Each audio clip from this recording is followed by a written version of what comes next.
So I thought I'd use this format to share with you some really exciting news about my diving plans for this weekend. Those of you who've watched some of my other videos will know that we have a long-running project to go and find the US Coast Guard's Tampa.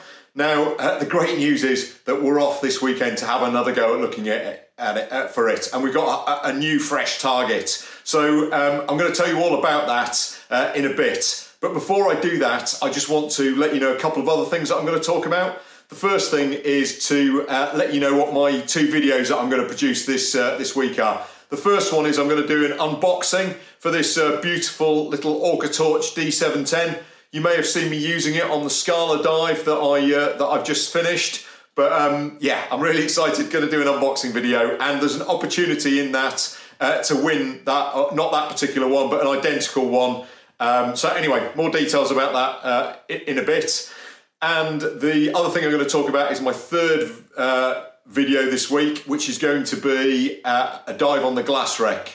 The Glass Wreck is actually, proper name is a Charlwood, very famous local dive around here. It was an iron-hulled sailing ship sunk in the 19th century, absolutely laden with, as you might imagine, glass. So anyway, more about that once again further on in this podcast. Before I crack on though and tell you about the Tampa dive, I just want to say some thank yous. And the first thing I want to do is say thank you to the people who've gone to the Buy Me a Coffee website and handed over some of their hard-earned cash. I really appreciate that. It's a lovely thing to do, and I'll use it obviously to fund my diving expeditions, and obviously the content from that will come on this channel and you get to be able to see it. So particularly want to say thank you to Eric Stott. And Eric, I love all the questions you asked me on my channel. That's absolutely brilliant, thank you. Patrick Bird, once again, really love those photos that you sent me from diving in the Great Lakes. Really appreciate that, thank you very much. And Frankie Chu, once again, another big thank you to you as well, my friend. So that's brilliant.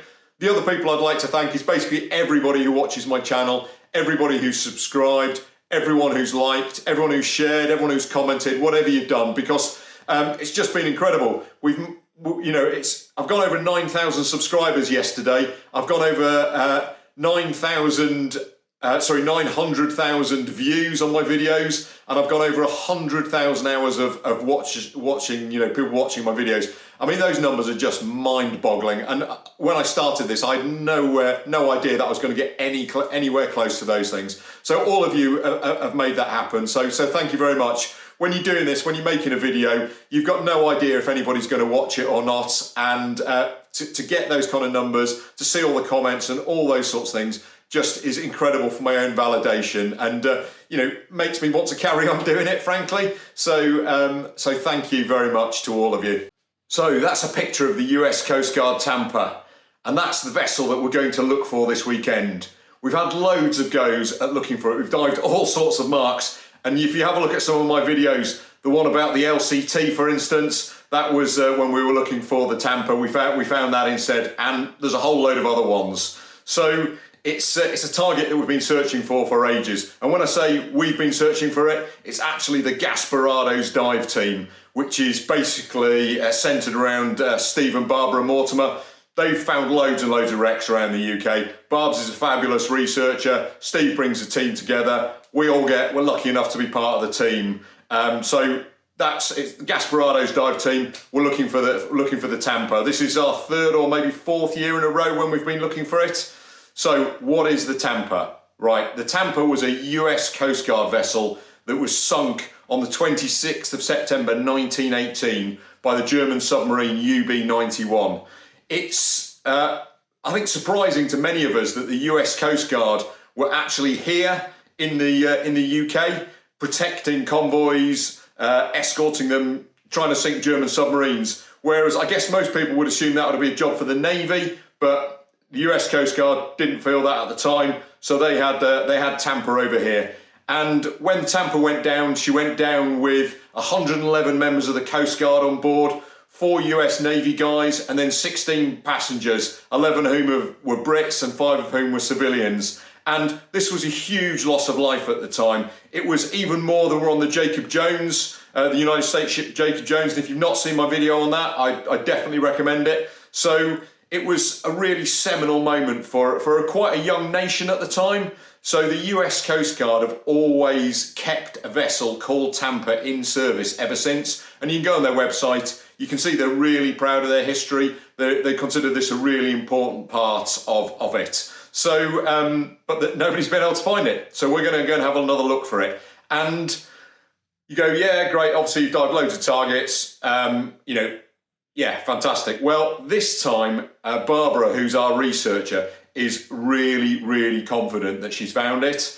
She's gone away and looked at the primary archives again. She's realised that the searches that have been done in the past, including by us and the Gasparados, have not looked in the right area. So she's looking for something, and she thinks she's found it. Now, because the Tampa was quite small and the torpedo that hit it was so big, there's not going to be very much of it left.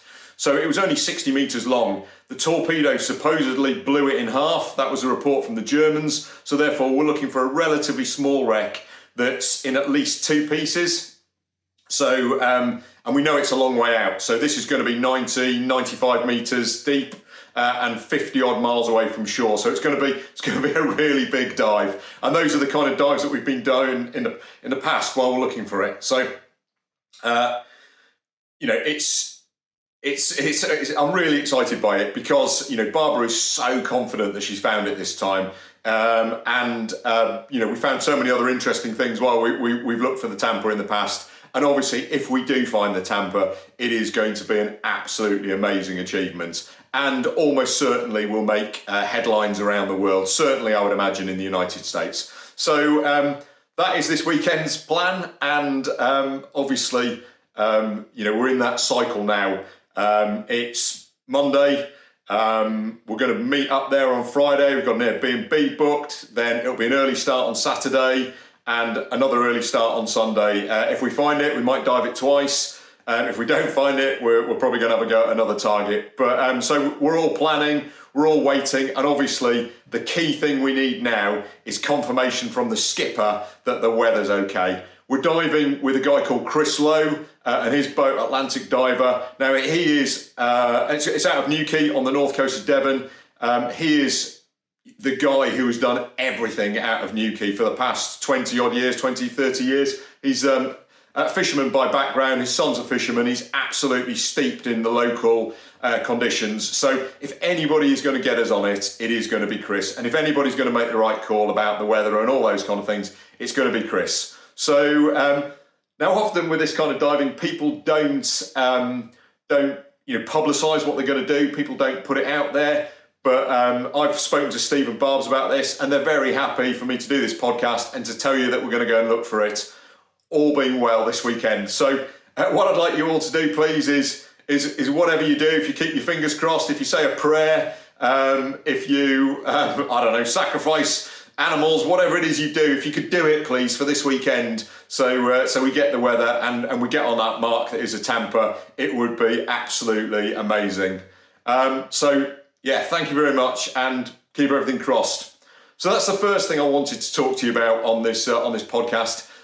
So the second thing I wanted to talk to you about is the unboxing video that I'm going to do on Friday. Now, those of you who've watched my recent dive on the Scala will see that I had one of these things down there with me. These little Orcatorch D710s. Guy very kindly sent me them. Sent me one to kind of do an unboxing video on. Now, I actually had one already because I love Orcatorch stuff. So, really, really happy to kind of give my seal of approval to, products that I use and that I find good. So he's actually sent me this though. So this is a brand new one, and I'm going to do an unboxing video on that one. And I'm not going to use it. What I'm going to do is offer somebody the opportunity to win this Orcatorch. And that'll be a part of the video on Friday, will be how you can win this. So stay tuned and, good luck. Hopefully, some lucky person is going to get one of those little Orcatorch D710s. And if you want, what I've done is I've put in the chat a link to where you can go onto the website for the guy who sells these things. And there's actually a voucher on there as well. So he's going to knock 20 quid off for people who watch this channel. So it's got to be a good thing, I guess. So the third thing I said I was going to talk to you about was the Charlwood, also known around here as the Glass Wreck. It's out by the Eddystone Lighthouse, so not super far out, not super deep, 60 metres, really, really well dived. And the reason it's been really well dived is because obviously that 60 metres is a great depth for people who are starting to get into technical diving. It's only sort of 13 or 14 miles out, so it's quite close as well. So you don't need to do a massive day out to go and dive there.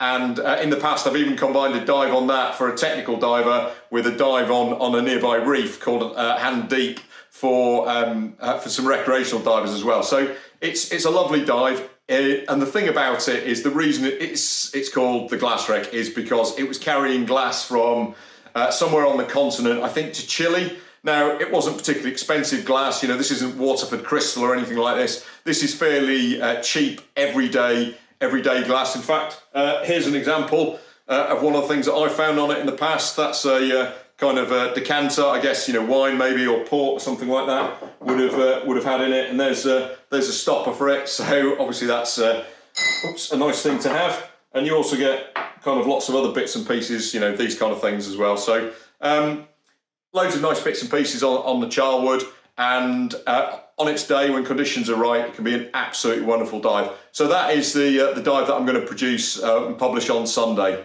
So hopefully you found this podcast interesting. My plan is to do more of these, probably on a Monday, and I'll be covering a whole raft of things in them. Like this one, maybe talk about my diving plans, maybe not just for the week ahead, but for also the year ahead. So I think probably what I'll do next Monday is talk to you about the trips that I've got planned, but I'm also going to use these podcasts to have kind of general discussions about things. So I get lots of kind of comments in the feedback. I get lots of comments, people saying things like, you know, how did you get into technical diving? You know, what was your path? You know, what's your background? So I'll maybe cover a bit of those kind of things. I'll also talk, you know, about my thoughts on a few different things, like, you know, how, if you want to get into rebreathers, what you should do, maybe talk about some safety stuff, a bit about the mindset, those kind of things, and just some general thoughts on the diving industry. So that's what I'm going to hope to do with these podcasts. It's different format to the videos that I normally do. I hope you will you enjoy them. I hope you find they work for you. I mean, obviously what I would love to do, as always, is get your comments. Tell me, you know, what you want me to talk about. Tell me what you'd like to hear more about or less about. And as always, please, you know, if you could support me by giving me a like or sharing it, those kind of things are just really super helpful. So thank you very much. And fingers crossed for this weekend, everyone, please.